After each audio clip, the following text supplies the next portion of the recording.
নমস্কার, সবাই কেমন আছেন? আশা করছি সবাই খুব ভালো আছেন আর আমরাও খুব ভালো আছি।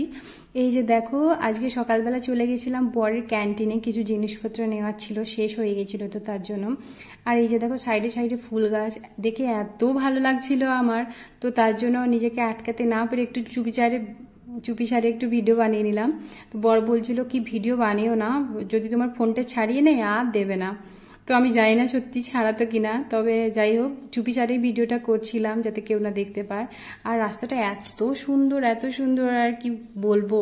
তারপরে ওখান থেকে এসে চা বসিয়ে দিলাম। আমার বর এখানে বেশি এত গরম তবুও সে চা খাবে, চা না হলে হবে না, সকাল বিকেল শুধু চা বানাও।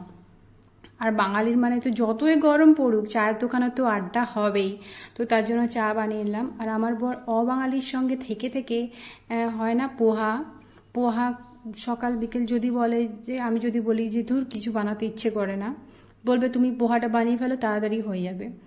আর তো এইখানে যখন আমরা ফার্স্ট টাইম এসেছিলাম তখন এসে আমরা যে রুমটাতে ছিলাম, যেখানে ঘর ভাড়া ছিল, যেখানে প্রথমে এসেছিলাম, ওখানে এসে মানে আমার ঘুম হতো না, কেমন ডিপ্রেস টাইপের লাগতো, আমার একটু ভালো লাগতো না।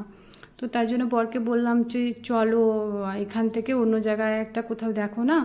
আর সেই ঘরটা ভালোই ছিল, কিন্তু আমার কেমন টাইপের একটা লাগতো, আমার ঘুম হতো না, আমার ঠিকঠাক আমি ঘুমোতে পারতাম না, এরকম লাগতো। একটু বড় ছিল, একা এত বড় ঘরে এতদিন থাকবো মানে ভাবিনি, একদিনের তো ঠিক আছে। তারপর তো বর বলে ঠিক আছে অন্য জায়গায় দেখি, দিয়ে আমরা একটা অন্য জায়গায় আরেকটা মেরুন সিটি বলে ওইখানে চলে এসেছি। তো এই যে দেখো দুধটা এক্ষুনি পড়ে যেত না দেখলেই। তো তারপর ছলা কিছু ফেলে দিলাম, রাতে ছলার ডাল করব বলে। আর দেখা যাক তারপরে কি করা যায়। এই জন্য কুঁদলু, আর দুপুরে খাওয়ার জন্য কুঁদলু আর আলু ভাজা করার জন্য এগুলো ভালো করে ধুয়ে নিয়ে নুন হলুদ মাখিয়ে রেখে দেবো। এই যে দেখো, আর এখানে জলের সমস্যা অনেক। যারা এখানে আসবে, জল কেমনভাবে আসে, রেগুলার আসে কিনা জল, তো তার জন্য দেখে ঘর নেবেন, না হলে বড় সমস্যা হবে। নিজেকে টাকা দিয়ে আবার জল ভরে রাখতে হবে, আবার ট্যাঙ্কিতে তুলতে হবে। আর আমরা যেখানে প্রথম ছিলাম ওখানে জলের খুবই সমস্যা ছিল, মানে পাগল হয়ে যেতাম। আমার বর ডিউটি থেকে আসতো, দিয়ে 3টের সময় হয়তো খেয়ে দিয়ে আমরা ঘুমোবো, দিয়ে তখনই বলবে জল এসছে, কোনোদিন জল আসতো না, খুবই জলের সমস্যা ছিল। তো বরকে বললাম কি চলো এখান থেকে থাকবো না, দিয়ে তো এইখানে চলে এলাম। আর এইখানে আসার পর একদম ঠিকঠাক আমি একাও থাকতে পারি, ভালো লাগে আমার এখানে এসে এত ভালো লাগছে, মানে বলে বোঝাতে পারবো না, ঠিকঠাক আছে একদম। আর এইখানে যারাই আসবেন অবশ্যই জল ঠিকঠাকভাবে রেগুলারভাবে আসে কিনা অবশ্যই খবর নেবেন, খবর নিয়ে তারপরে সেই ঘর ভাড়ায় নেবেন বা দেখেই নেবেন। যাই হোক, তো বরকে আজকে ফোন করছিলাম, বরকে বললাম আমি কি রান্না করব, কি খাবে। বর বলছে ঠিক আছে তুমি মাংস আছে কালকের, আজকে কিছু ভাজা বানিয়ে ফেলো। আমি সবসময় জিজ্ঞেস করেই বানাই, নাহলে আমার জন্য কিছুই করতে ইচ্ছে করে না, যে তুমি, এই জন্য ফোন করি যে তুমি কি খাবে না খাবে।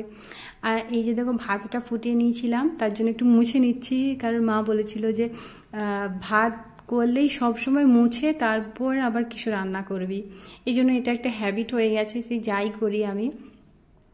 আর এগুলো ভালো করে ভেজে নেব এবার।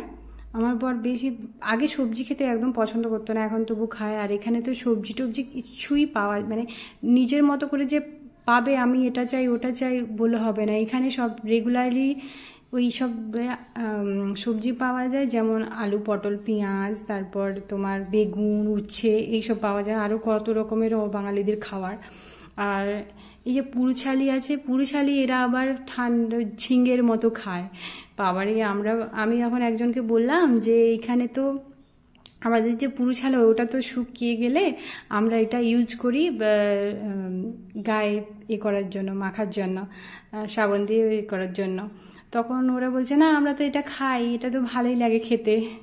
আমার তো আমার শুনেই তো হয়ে গেছে, দিয়ে আমরা কিছু বলি না, যার যেমন তারা সেভাবেই খায়। তো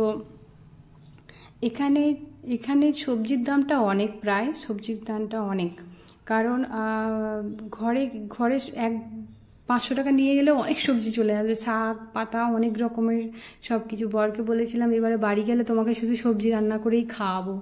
আর এখন আমি সবজি বানাই বলে ও সবজি খেতে ভালো লাগে ওর, না হলে তো সবসময় মাংস এটা ওটা যখন একা থাকতো সবসময় ভালো হয়নি খাওয়ার, মেশে ঠিক আছে এবার আজকে আমি মাংস খাবো, মাংস খেয়ে খেয়ে কী বলবো। এখন আমি এসছি তাই জন্য সবজি বানাই বেশি, তো সবজিটা খেতে পছন্দ করে। নিজেই বললো যে যখন বাড়ি যাব শুধু অনেক রকমের সবজি খাবো। আর আমাদের তো ওইখানে গ্রামে মানে একদম টাটকা সবজি আসে, কিনে নেই আমরা। এই যে দেখো ভালো করে ঘরটাকে রান্নাবান্না করে ঘরটাকে একটু মুছে তারপরে সব কিছু জিনিসপত্র রেখে দিলাম। আর এখানে আমরা যেখানে থাকি এখান থেকে সবজি বাজারটা অনেক দূরে, প্রায় 25 মিনিট হবে বাইকে। তো তার জন্য যখন যাই তখন বেশি করে কিলো কিলো সবজি নিয়ে চলে আসি। সবজি তো আর বেশি রকমের পাই না, আমরা যেগুলো চাই শাক পাতা এটা ওটা পাওয়া যায় না। আর এখানকার মাছ সব তো ফ্রিজের মাছ, আর এই বড় বড় মাছ তো একদম ভালো লাগে না খেতে, টেস্ট নেই। এই যে এক গ্লাস